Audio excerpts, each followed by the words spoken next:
Hello, so let's start CSET reasoning arrangement 2. In the previous session, we have already covered arrangement 1. We have discussed few questions on CSET that were asked in CSET. In this session, we are going to cover few more questions that were asked in CSET.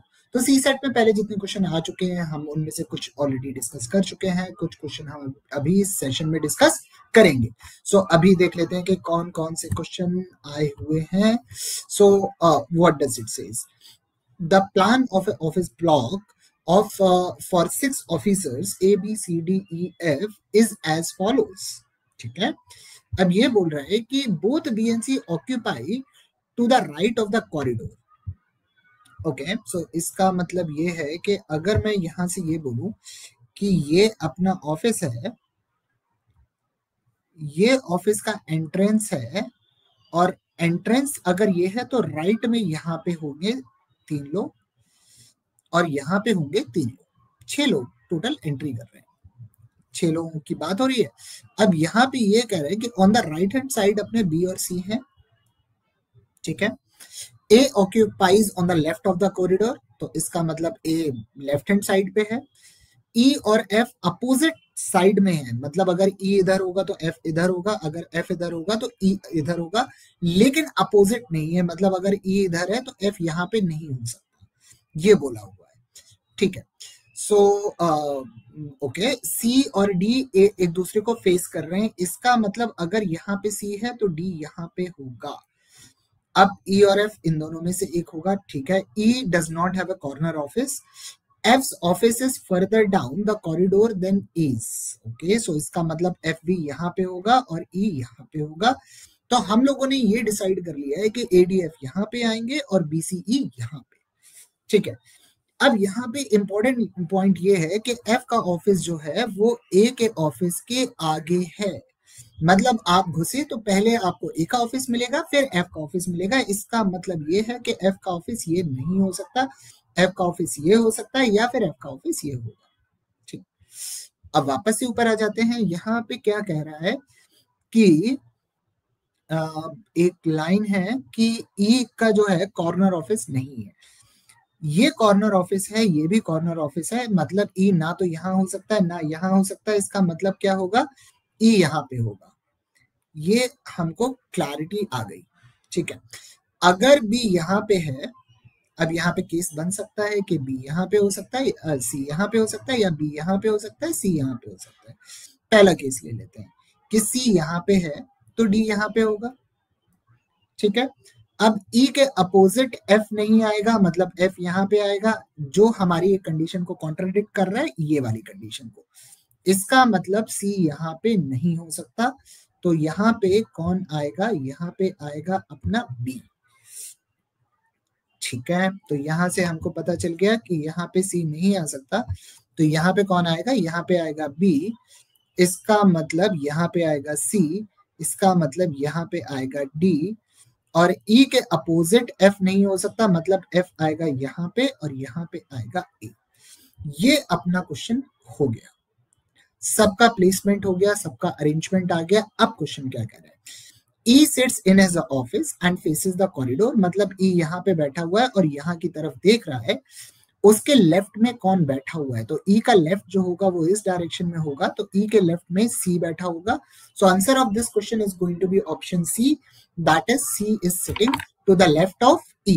ये अपना answer आ चुका है question number 1 का. This was fairly easy question, easily solvable. Now let's move on to the next question. What does it says? Okay, Lakshmi, her brother, her daughter, her son. So basically 4 लोग हैं, लक्ष्मी, उसका भाई, उसकी daughter और उसका सन. 4 लोग badminton players हैं, चारों बैडमिंटन प्लेयर हैं, और एक डबल्स का गेम हो रहा है. ठीक है, तो अगर डबल्स का गेम हो रहा है, so let's assume this is a court. अब यहाँ पे ये कोर्ट है, यहाँ पे ये मान लेते हैं कि यहाँ पे 1 2 3 4 लोग खेल रहे हैं. Lakshmi's brother is directly across the net from her daughter. तो इसका मतलब लक्ष्मी का भाई अगर यहाँ पे है तो उसकी डॉटर यहाँ पे होगी, ये बोला हुआ है. ठीक है, her son is diagonally across the net from the worst player's siblings. Okay, तो मतलब ये है कि वर्स्ट प्लेयर्स का जो सिबलिंग है, सिबलिंग का मतलब या तो भाई या बहन, ठीक है। अब यहाँ पे सिबलिंग का मतलब ये हो सकता है लक्ष्मी और हर ब्रदर, या फिर उसका सन एंड डॉटर। सो दो केस है। अब यहाँ पे ये है कि अगर उसका जो भाई है, उसका सॉरी लक्ष्मी का जो बेटा है वो यहाँ पे भी हो सकता है और यहाँ पे भी हो सकता है। अब दो पॉसिबिलिटी है, ठीक है। तो हम क्या करते हैं कि यहाँ पे दो केस बना लेते हैं। सो पहला केस ये है कि लक्ष्मी की डॉटर यहाँ पे है, उसका भाई यहाँ पे है, उसका सन यहाँ पे है और लक्ष्मी यहाँ पे है, और उसका सन यहाँ पे है और लक्ष्मी यहाँ पे है। सो अपने पास टोटल दो केस, ठीक है। अब हर son is diagonally across the net of the worst player's sibling. ओके, तो लक्ष्मी अगर सन यहाँ पे है तो ये डॉटर हो गई। तो इसका मतलब ये जो डायगनल अक्रॉस है, यहाँ पे कहा है सन, हाँ डायगनल अक्रॉस है, तो वर्स्ट प्लेयर के सिबलिंग मतलब वर्स्ट प्लेयर के भाई और या बहन के अपोजिट है। तो इस केस में वर्स्ट प्लेयर कौन होगा?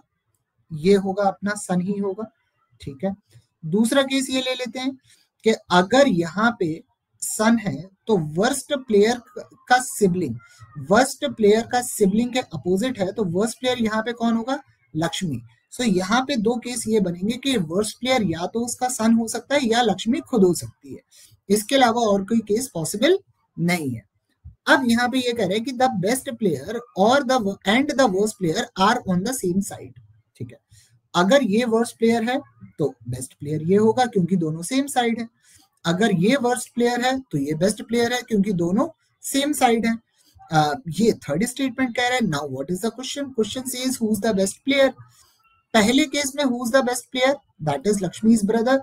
दूसरे केस में who is the best player, that is Lakshmi's brother. It means who is going to be the best player, Lakshmi's brother. इस बात से कोई फर्क नहीं पड़ता कि वर्स्ट प्लेयर कौन है, that can be son, that can be Lakshmi herself, लेकिन यहाँ पे जो बेस्ट प्लेयर होगा दोनों केसेस में एक ही है, कौन है? Brother of Lakshmi. Now so इस टाइप के केस में थोड़ा सोचना ज्यादा पड़ता है, जितने केसेस बन पाए उतने केस बनाइए। अगर आपको ये क्वेश्चन स्टार्टिंग में आपने 2 बार 3 बार पढ़ा और आपको समझ में नहीं आता, सो इस टाइप के क्वेश्चन को छोड़ देना चाहिए। लेकिन अगर समझ में आ जाता है कि 2 केस बनेंगे, then it is go ahead, इस टाइप के क्वेश्चन को करना चाहिए। Now let's move on to the next one. What does it say?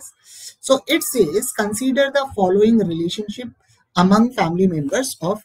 अच्छा, ये given है, मतलब this is a question of क्या कहते हैं हम, ब्लड रिलेशन का क्वेश्चन है, और इसमें अरेंजमेंट भी है, बहुत सारी चीजें बोली हुई है कि 6 लोगों की फैमिली है, ABCDEF। अब यहाँ पे ये बोल रहे हैं number of males equal to number of females, मतलब 6 लोगों में से 3 मेल हैं और 3 फीमेल है, ठीक है, ठीक है। A and E are sons of F, मतलब F यहाँ पे कुछ है, it can be mother, it can be father, और इसके 2 सन हैं A एंड E। तो जो भी होगा मैं आगे M या F लिख दूंगा, M stand for male and F stand for female. तो मतलब F के 2 बच्चे हैं, A और E दोनों अपने मेल हैं, 3 में से 2 मेल हमारे पास आ गए, ठीक है। D is the mother of 2, 1 boy and 1 girl, ठीक है। अब D के बारे में हमको नहीं पता कौन है। B is the son of A, okay, तो B का एक सन हो गया, तो A का एक सन हो गया, B सन है तो मेल होगा। तो इसका मतलब हमारे पास 3 मेल आ चुके हैं। अब हमें कौन चाहिए? 3 फीमेल, मतलब F मस्ट बी फीमेल। अब B के 2 बच्चे हैं, D के 2 बच्चे हैं, एक लड़का और एक लड़की। तो इसका मतलब D कौन हो सकता है? लड़का तो B हो गया, मतलब लड़की कौन होनी चाहिए? लड़की होनी चाहिए C। तो मतलब A should be father of A and C and A should be husband of D and D is the mother of B and C, एक लड़के का और एक लड़की। सो D जो है वो B और C की माँ है, A जो है वो B और C का पिता है, ठीक। Now there is only one married couple in the family at present, मतलब एक ही मैरिड कपल है, मतलब A और D के अलावा एक ही कपल अपना बन रहा है, इसके अलावा और कोई पॉसिबिलिटी नहीं है। F is the single mother, E is more likely unmarried, B और C जो है वो A और D के बच्चे हैं। अब क्वेश्चन कह रहा है which of the following inferences can be withdrawn from the above? A, B, C all females हैं, ये गलत है क्योंकि A तो मेल डायरेक्टली गिवन है, तो ये तो कैंसिल हो गया। A is the husband of D, definitely हम बोल सकते हैं क्योंकि A जो है यहाँ पे आ रहा है A D का हस्बैंड है। E and F are children of D, E and F ये नहीं हो सकता है क्योंकि F is actually the mother of A, तो ये गलत है। And D is the daughter of F, D जो है वो F की डॉटर नहीं होगी, वो डॉटर इन लॉ होगी क्योंकि A F का सन है और D A की वाइफ है, इसका मतलब D should be daughter in law of F, या फिर ये बोल सकते हैं जो D है वो F की बहू है, बेटी नहीं हो सकती। तो आंसर जो होगा इस क्वेश्चन का वो होगा option B, not A, not C, not D. चलिए अब नेक्स्ट क्वेश्चन देखते हैं। नेक्स्ट क्वेश्चन क्या कहता है इसमें कि यहाँ पे बोल रहा है consider the following arrangement given है हमको कि A B C D E F G H, मतलब टोटल अपने पास 8 लोग हैं। How many people we are talking about? We are talking about total of 8 people. So let's draw 1 2 3 4 5 6 7 and 8। सब लोग यहाँ पे नॉर्थ में देख रहे हैं, सो नॉर्थ की तरफ देख रहे हैं, तो अगर नॉर्थ की तरफ देखेंगे so this is going to be right and this is going to be left. तो यहाँ पे ये ध्यान देना है, बी जो है वो जी का नेबर नहीं है, ठीक। F is immediate right of G and neighbour of E, इसका मतलब अगर जी यहाँ पे है तो जी के जस्ट बाद में एफ होगा और उसके बगल में ई होगा क्योंकि ई जो है एफ जो है वो जी और ई का नेबर है, राइट, जी के इमीडिएट राइट में। तो इसका मतलब जी यहाँ पे होगा, जी का राइट होगा ये, इसका मतलब एफ की पोजीशन ये होगी और ये तीनों लोग एक साथ ही आ सकते हैं, ठीक है। दूसरा स्टेटमेंट, अगला स्टेटमेंट ये कह रहा है कि जो जी है वो एक्सट्रीम एंड पे नहीं है, मतलब जी यहाँ भी नहीं हो सकता और यहाँ भी नहीं हो सकता, मतलब जी की दोनों पोजीशन पॉसिबल नहीं है। A is sitting 6 to the left of E, okay, and H is sitting 6 to the right of C, अपने पास दो पॉसिबिलिटी है, ठीक है। अब A is sitting 6 to the left of E, अगर ई यहाँ पे है तो 1 2 3 लेफ्ट इस डायरेक्शन में चलेगा, तो इसका मतलब 1 2 3 4 5 6, ए की लोकेशन ये होगी।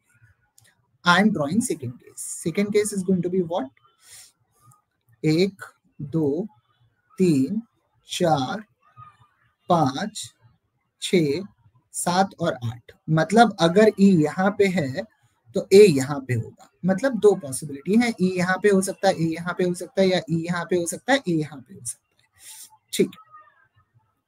अगर ई यहाँ पे है तो एफ यहाँ पे होगा और जी यहाँ पे होगा, दैट इज वन पॉसिबिलिटी, ठीक है।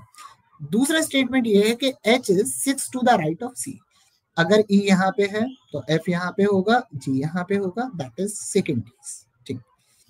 अब जो एच है वो सी के 6th राइट में है, तो अगर सी यहाँ पे हुआ तो एच कहाँ पे आएगा, 1 2 3 4 5 6, ये अरेंजमेंट अपना पॉसिबल नहीं है। अगर सी कॉर्नर पे है तो एच यहाँ पे नहीं आ सकता क्योंकि यहाँ पे एफ है। दूसरी पॉसिबिलिटी क्या हो सकती है कि सी यहाँ पे है तो एच कहाँ पे होगा, 1 2 3 4 5 sorry 1 2 3 4 5 6 7 8 9, I made a mistake, यहाँ पे 9 नहीं होने चाहिए, 8 होने चाहिए, इसका मतलब this is arrangement, I think, let me erase and draw it again. 9 possibility यहाँ पे नहीं बननी चाहिए, 8 का केस होना चाहिए। सो पहला वाला केस अपना रिजेक्ट हो चुका है, इसका मतलब जो हमारा दूसरा वाला केस है वही सही होगा। सो दूसरा वाला केस मैं वापस से ड्रॉ कर लेता हूँ, 1 2 3 4 5 6 7 और 8, मतलब अगर ए यहाँ पे है तो ई यहाँ पे है, तो एफ यहाँ पे होगा, तो जी यहाँ पे होगा, अगर सी यहाँ पे होगा तो एच यहाँ पे होगा। ये अपना अरेंजमेंट आ गया, यहाँ पे कोई कॉन्ट्राडिक्शन नहीं हो रहा है, ठीक है।